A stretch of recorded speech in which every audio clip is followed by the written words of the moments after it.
जग जामन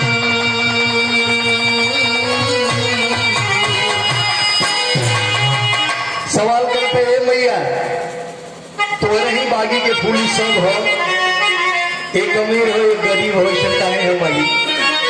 सवाल करता ये कही माई के जग जामन, एक ही माई के जग जामल, केहू दुखिया केहू सुखियारी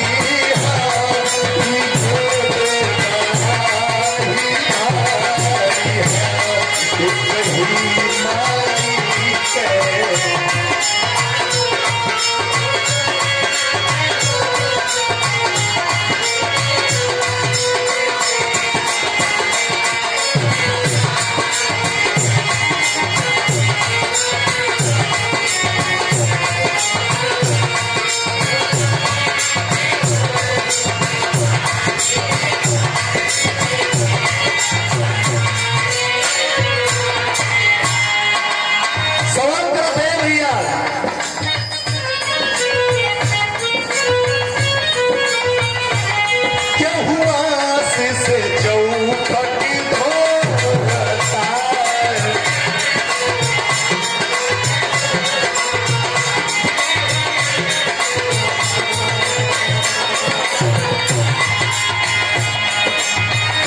केहू दूध से मंदिर धोवत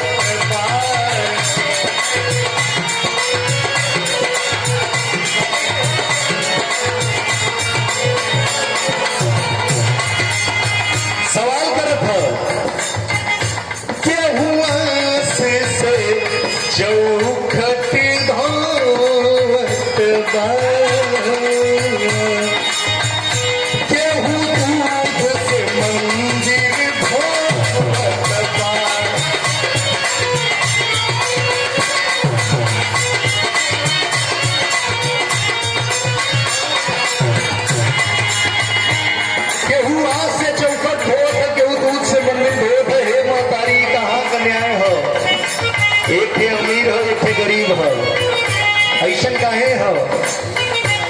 केहू माला फूले बदे मैया,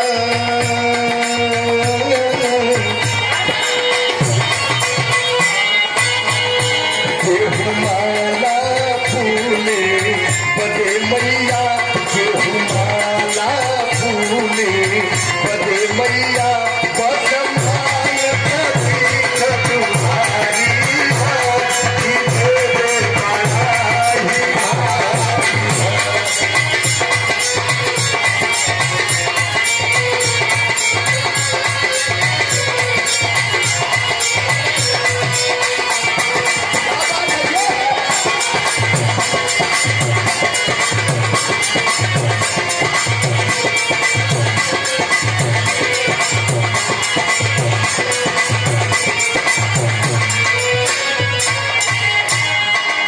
बहुत रुपया के पुरस्कार हमारे आदरणीय चाचा जी आप राजेश यादव चाचा जी केंद्र के एजेंसी भी चलेला और हमारे बहुत ही शुभचिंतक हों और हमारे चाचा जी का बहुत ही परम मित्र हों।